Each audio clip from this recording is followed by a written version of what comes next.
Le invito a buscar en el Nuevo Testamento de su Biblia la epístola a los Filipenses, capítulo 4. Después de unos instantes leeremos algunos versículos de este capítulo para saber cómo controlar nuestra manera de pensar. O, si lo prefiere, cómo controlar nuestros pensamientos. La idea es la misma, expresada con palabras diferentes. Así como en los paquetes de cigarrillos hay una advertencia que dice: fumar es peligroso para la salud, yo quiero advertirle que el pensar equivocadamente también puede ser peligroso para la salud. Y en este estudio bíblico de hoy vamos a descubrir si usted es culpable de una manera de pensar equivocada. Hoy quiero compartir con usted una fórmula espiritual para enfrentar los malos pensamientos, generalmente producidos por la depresión, la autocomiseración, la preocupación, el miedo, las iras, el enojo. Y si alguno de ustedes piensa que nosotros los pastores no experimentamos ninguna de estas cosas, pues mi amigo le diré que está completamente equivocado. Pero quiero darle a conocer lo que Pablo escribió desde la lóbrega celda de una oscura cárcel, en donde estuvo prisionero por predicar el Evangelio de nuestro Señor Jesucristo. Y quiero que escuche atentamente lo que el apóstol dice en Filipenses 4, comenzando con el verso 4. Regocijaos en el Señor siempre. ¿Quién dijo eso? El apóstol Pablo. ¿Y cuándo lo dijo? Mientras estuvo preso en una cárcel romana. Regocijaos en el Señor siempre. Otra vez os digo, regocijaos. Vuestra gentileza sea conocida por todos los hombres. El Señor está cerca. Por nada estéis afanosos, sino sean conocidas vuestras peticiones delante de Dios en toda oración y ruego con acción de gracias.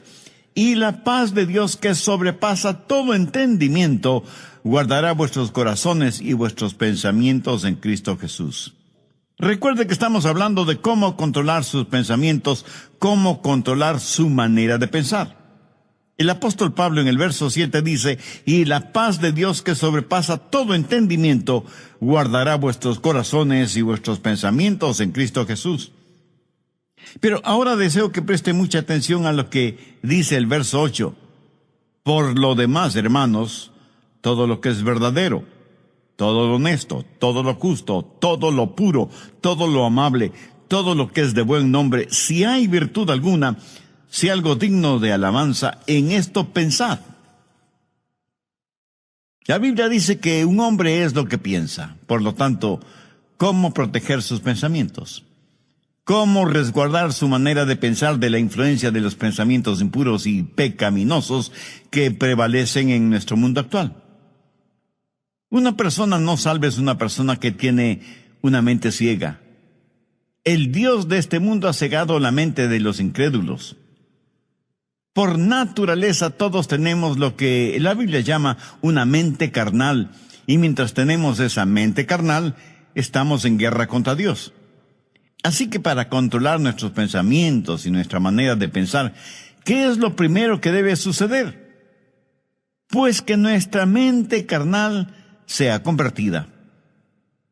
Pero escúcheme, aún una mente convertida puede ser corrompida. Pablo les dijo a los filipenses que estaba preocupado porque Satanás podía sutilmente corromper sus mentes de las sencillas enseñanzas del Evangelio del Señor Jesucristo. Y ciertamente Satanás puede venir y seducirnos. Una mente cristiana puede ser seducida y alejada de las verdades bíblicas. El diablo puede construir fortalezas en los corazones y mentes de los creyentes. Por eso, una mente que ha sido corrompida debe ser reconquistada. Debemos recuperar el terreno perdido. Escúcheme, una mente corrompida que ha sido reconquistada tiene que ser controlada por Cristo. El Señor debe estar a cargo de nuestra mente y debemos aprender a escoger nuestros pensamientos, así como escogemos a nuestros amigos, si es que tuviéramos el suficiente sentido común de escoger solo buenos amigos. Debemos tener ciertos parámetros para saber la clase de pensamientos que debemos admitir en nuestra mente y aquellos que debemos desecharlos en forma absoluta. Pero Pablo, cuando está listo para hablar de estos parámetros, primero presenta un contexto como base fundamental de lo que va a hablar. Y al preparar el escenario, Pablo habla de tres cosas. Primero, usted debe encontrar su gozo en el Señor. Note que en el verso 4 él no dice, regocijaos siempre. Hubiera sido una verdadera tontería si solo decía eso. Pero no es ninguna tontería cuando dice, regocijaos en el Señor siempre. O sea, les está diciendo a los filipenses que el verdadero gozo solo lo encontrarán en el Señor Jesucristo. Esto pone en evidencia que cada creyente que controla su manera de pensar tendrá un gozo, un regocijo consciente, continuo, conspicuo y contagioso, porque ese gozo está fundamentado, anclado en el Señor Jesucristo. Permítame compartir con usted algo muy personal. Yo procuro tener siempre mi mente ocupada, aún en tiempo de descanso o de vacación, porque una mente ociosa es el mejor taller del diablo. Y he descubierto el secreto de la fortaleza. Es el gozo del Señor. Él es mi fortaleza. Y eso no es solo una frase bonita, ni parte de alguna canción espiritual preferida.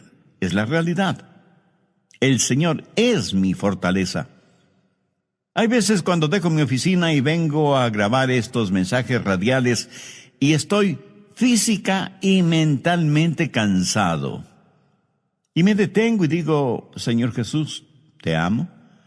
Gracias por quien tú eres y lo que representas para mí. Tú eres en verdad mi fortaleza física, mental, espiritual y emocional. Y casi de inmediato siento el poder y la fortaleza que inunda mi cuerpo y sé, sin la menor sombra de duda, que el Señor es mi fortaleza.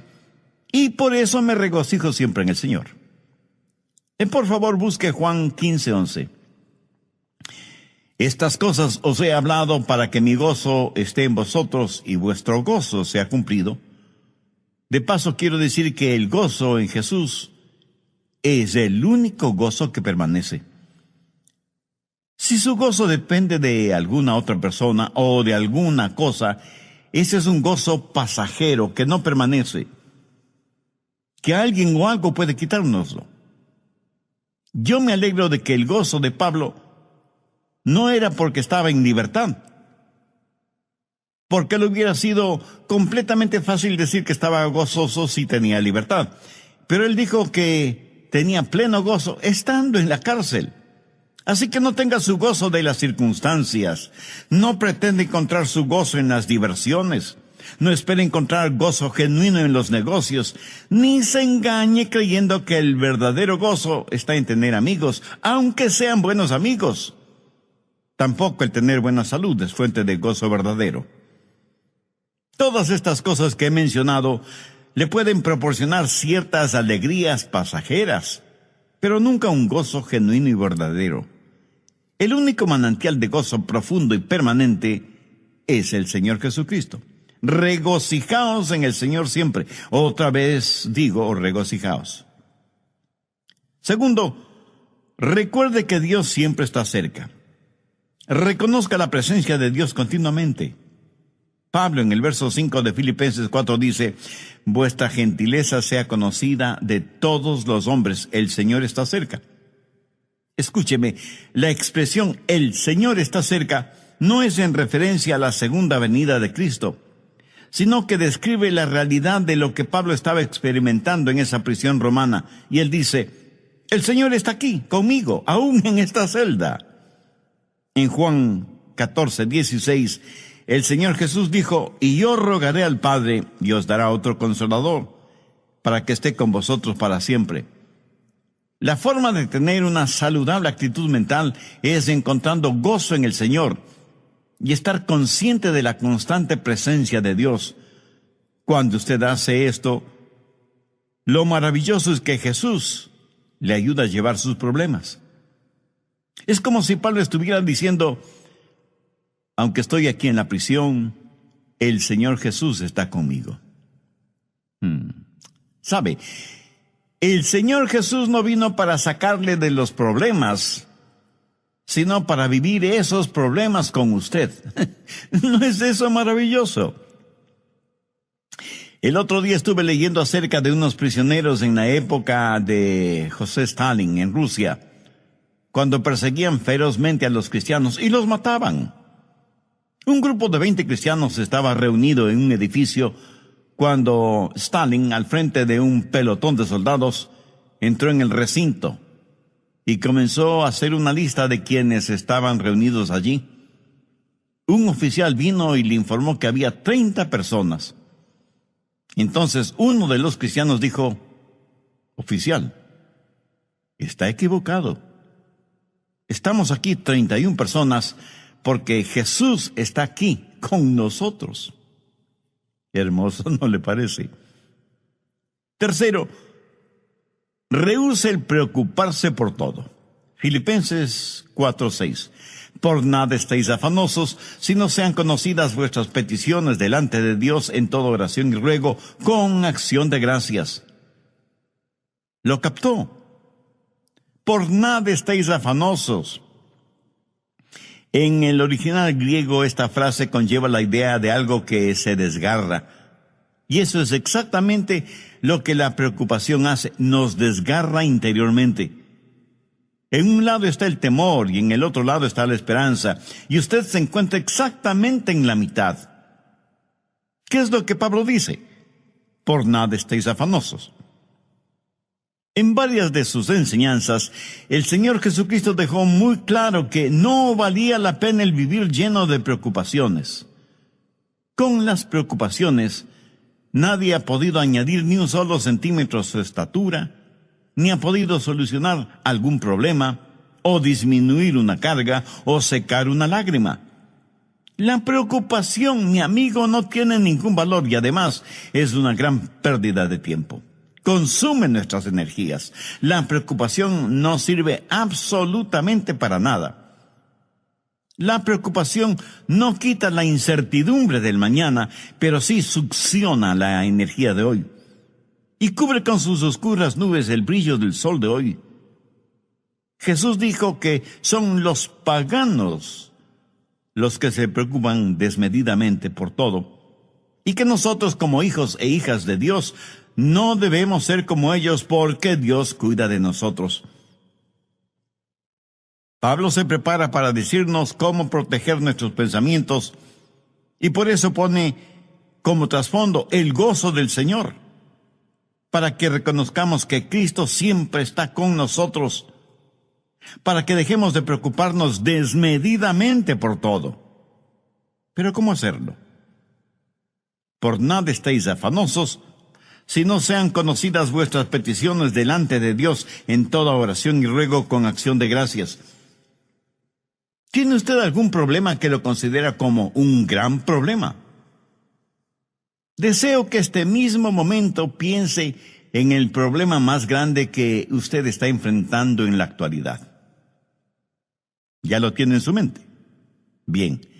Ahora, duplíquelo en tamaño. Sí que es enorme, ¿verdad? Ahora permítame preguntarle, ¿es ese su problema más grande que Dios? ¿O demasiado grande para Dios? Por supuesto que no.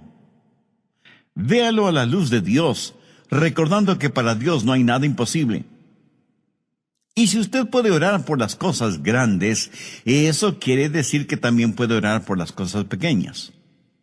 El peligro no es que fallemos en orar por las cosas grandes, sino que dejemos de orar por las cosas pequeñas. Por eso el consejo de Pablo es: sean conocidas vuestras peticiones delante de Dios en toda oración y ruego con acción de gracias. Cuarto, desarrolle un espíritu de gratitud.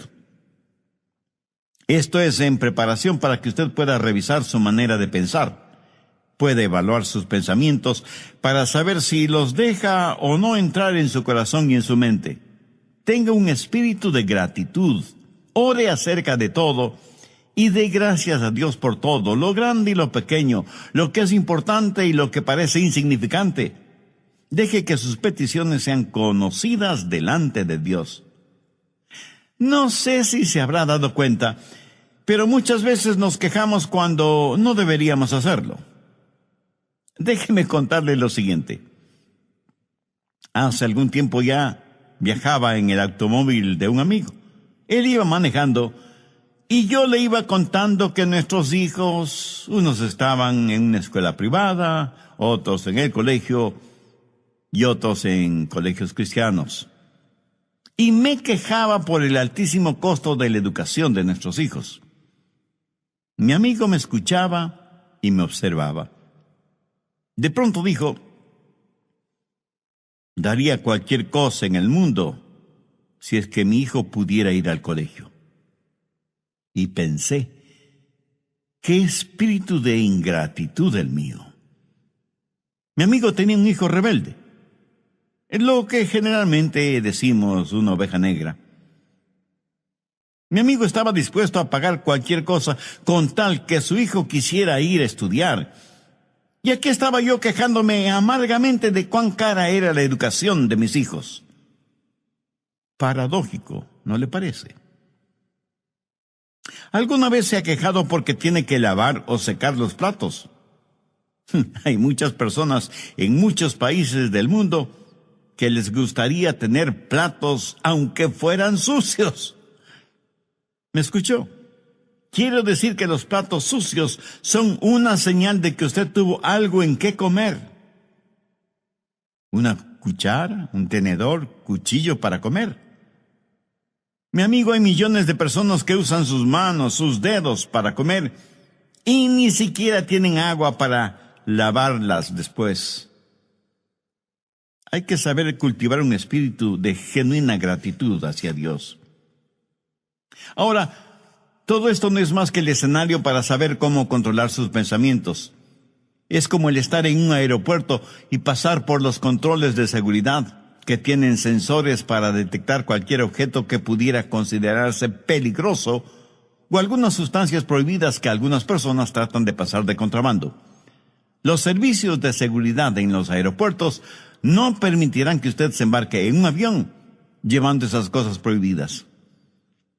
El apóstol Pablo presenta una especie de lista en el verso 8 y quiero que ponga mucha atención a su contenido. Por lo demás, hermanos, todo lo que es verdadero, todo lo honesto, todo lo justo, todo lo bueno, todo lo puro, todo lo amable, todo lo que es de buen nombre, si hay virtud alguna, si algo digno de alabanza, en esto pensad. Si usted lo piensa detenidamente, estas son pruebas que determinan lo que usted admitirá en su mente. Son como los controles de seguridad en los aeropuertos. ¿Qué control de seguridad tiene usted para el acceso a su mente, a su corazón? Permite que cualquier pensamiento, por inmundo y malo que sea, deambule con toda libertad por su mente.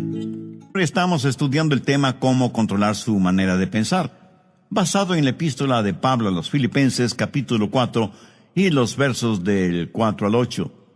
De esta porción bíblica hemos visto ya 3 cosas fundamentales. Primero, usted debe encontrar su gozo en el Señor. Note que en el verso 4, Pablo nos dice, regocijaos siempre. Hubiera sido una verdadera tontería si solo decía eso. Pero no es ninguna tontería cuando dice, regocijaos en el Señor siempre. O sea, les está diciendo a los filipenses que el verdadero gozo solo lo encontrarán en el Señor Jesucristo. Esto pone en evidencia que cada creyente que controla su manera de pensar tendrá un gozo, un regocijo consciente, continuo, conspicuo y contagioso, porque ese gozo está fundamentado, anclado en el Señor Jesucristo. Segundo, recuerde que Dios siempre está cerca. Reconozca la presencia de Dios continuamente. Pablo en el verso 5 de Filipenses 4 dice, vuestra gentileza sea conocida de todos los hombres, el Señor está cerca. Y la expresión el Señor está cerca no es en referencia a la segunda venida de Cristo, sino que describe la realidad de lo que Pablo estaba experimentando en esa prisión romana y dice, el Señor está aquí conmigo, aún en esta celda. En Juan 14:16, el Señor Jesús dijo, y yo rogaré al Padre y os dará otro consolador para que esté con vosotros para siempre. Tercero, rehúse el preocuparse por todo. Filipenses 4:6. Por nada estéis afanosos, si no sean conocidas vuestras peticiones delante de Dios en toda oración y ruego con acción de gracias. ¿Lo captó? Por nada estéis afanosos. En el original griego esta frase conlleva la idea de algo que se desgarra. Y eso es exactamente lo que la preocupación hace, nos desgarra interiormente. En un lado está el temor y en el otro lado está la esperanza. Y usted se encuentra exactamente en la mitad. ¿Qué es lo que Pablo dice? Por nada estéis afanosos. Cuarto, desarrolle un espíritu de gratitud. Tenga un espíritu de gratitud. Ore acerca de todo y de gracias a Dios por todo, lo grande y lo pequeño, lo que es importante y lo que parece insignificante. Deje que sus peticiones sean conocidas delante de Dios. El apóstol Pablo presenta una especie de lista en el verso 8 y quiero que ponga atención a su contenido. Por lo demás, hermanos, todo lo que es verdadero, todo lo honesto, todo lo justo, todo lo bueno, todo lo amable, todo lo que es de buen nombre, si hay virtud alguna, si algo digno de alabanza, en esto pensad. Bien, ahora quiero que note algunas cosas muy importantes. Primero, la prueba de la dependencia o confianza. Aquí debemos hacernos algunas preguntas. ¿Es verdadero? ¿Puedo confiar en eso? ¿Puedo depender de eso? Todo lo que es verdadero. ¿Sabe que vivimos en una generación que no pregunta si algo es verdadero? La pregunta importante en nuestros días es, ¿trabaja? ¿Da resultado? No deje que ninguna cosa prohibida penetre en los recintos de su mente y que cómodamente se instale allí. No la absorba en su corazón, ni la haga parte de su filosofía de la vida. Si algo no es genuino o verdadero, no permita que sea parte de su forma de pensar. Evalúelo todo de acuerdo a la Biblia, que es la fuente primordial de la verdad. Segundo, la prueba del respeto. Pablo dice, todo lo que es verdadero, todo lo honesto. Y aquí la palabra honesto literalmente significa honorable. Hace referencia a cosas que son honorables, honrosas. ¿Permite usted que cosas deshonrosas se acumulen en su mente? Guarda mentalmente cosas que no son dignas de su respeto. Cosas que no son dignas de que usted invierta su tiempo en ellas. Algunas cosas no son malas porque son viles. Son malas porque son necias, tontas, estúpidas, cosas que no valen la pena. Tercero, la prueba de las riquezas. Todo lo justo. ¿Sabía que la palabra justo en este versículo significa recto, derecho, lo cual es lo opuesto a torcido? Entonces, ¿qué significa esto? Significa que usted no debe dejar que ningún pensamiento torcido, deformado, penetre en su mente. ¿Piensa usted siempre correctamente, con rectitud? En mis estudios bíblicos, predicación y tiempo devocional, siempre trato de pensar con rectitud, honestamente. Reconozco que muchas veces dejamos que pensamientos torcidos invadan nuestra mente porque hemos desconectado los puestos de seguridad. Y sencillamente vamos de aquí para allá sin que nada aparentemente nos moleste. Pero Pablo dice que hay ciertas cosas que no deben pasar por la puerta de nuestra mente. Cualquier cosa que no nos inspira confianza o respeto, o que levanta una bandera de sospecha, ni siquiera debe merodear la periferia de nuestros pensamientos. El apóstol también hace mención a todo lo puro, y puro significa algo que está libre de cualquier contaminación, algo libre de manchas o suciedad. Esto en referencia a objetos o animales. ¿Es esto lo suficientemente puro como para ser usado en la adoración a Dios? ¿Es esto lo suficientemente puro como para ser ofrecido a Dios? Estas preguntas nos llevan al siguiente punto. Cuarto, la prueba de la reverencia. Todo lo que es puro. ¿Es esto algo de lo cual no me avergüenzo de ofrecérselo a Dios? Escúcheme, puede tomar cierta historia o cierta película o cierta música o cierta literatura o ciertas amistades o ciertos hábitos y decir, Señor, con esto te adoro. Estoy seguro que alguien me dirá, Pastor, ¿no estamos supuestos a adorar a Dios con todas las cosas? Mi amigo, si piensa así, está tremendamente equivocado, porque la verdad es que debemos adorar a Dios con todas las cosas. Por favor, busque 1 Corintios 10:31. Si pues coméis o bebéis o hacéis otra cosa, hacedlo todo para la gloria de Dios. Ahora piense por un momento. ¿Son sus amistades, sus pasatiempos, su trabajo y aún su propia familia algo con lo cual usted podría decir, Señor, te lo ofrezco a ti? Hace algún tiempo estuve en una conferencia bíblica en otra ciudad y tuve la oportunidad de ver la cadena de montañas conocida como Montañas Azules. Justo en la estación del año cuando las hojas de los árboles se vuelven amarillas, rojas, azules, doradas y en fin, tienen todos los colores del arco iris.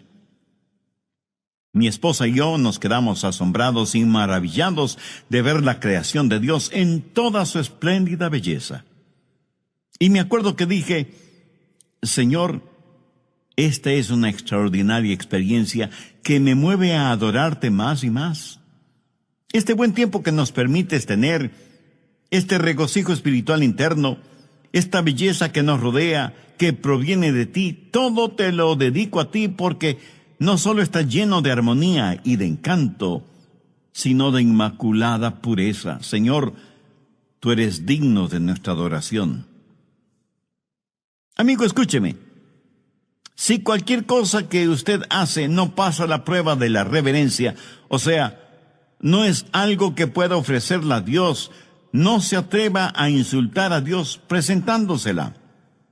Si cualquier relación personal o actividad o recreación o negocios o lo que sea no tiene el distintivo de reverencia hacia Dios, ni siquiera lo piense. Quinto, la prueba de la relación. Pablo continúa diciendo, todo lo que es de buen nombre. En el original griego, esta frase literalmente dice, aquellas personas o cosas que causan que se las ame. ¿Qué es lo que causa que usted ame? Si piensa en aquello que causa que usted critique injustamente o que provoca división entre otras personas, eso es erróneo, negativo, malo. Todo lo que es de buen nombre tiene la connotación de ser guiados hacia el amor. Lo que piensa le guía hacia el amor. Tal vez alguien me pregunte, Pastor, ¿eso significa que tengo que aprobar lo que otras personas hacen? Sí y no. Si lo que hacen es bueno, beneficioso, ejemplar, útil, usted lo aprueba. Si es algo negativo, perturbador, divisivo o destructivo, por supuesto que usted no debe aprobarlo. Y no se necesita ser un genio para entender esto, ¿verdad?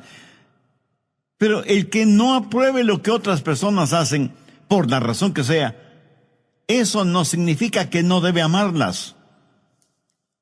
Dios nos acepta a cada uno de nosotros, aunque obviamente no aprueba lo que como pecadores hacemos. Sexto, la prueba del refinamiento. Todo lo que es de buen nombre.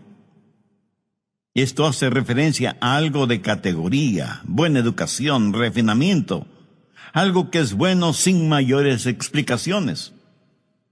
Verá, en todas partes del mundo y en todos los niveles sociales hay personas chismosas. Permítame decirle, con genuina tristeza que la iglesia no es una excepción. Yo creo que el chisme es una especie de enfermedad que causa la pérdida de la memoria. Hasta ahora no he conocido a ninguna persona chismosa que admitiera ser chismosa. Por lo general, una persona chismosa comienza de la siguiente manera. Bueno, usted me conoce y sabe que no me gusta eso de los chismes, pero sabía que... Y comienza su chismografía con un aire de santidad y confidencialidad, como si estuviera contando una verdad absoluta.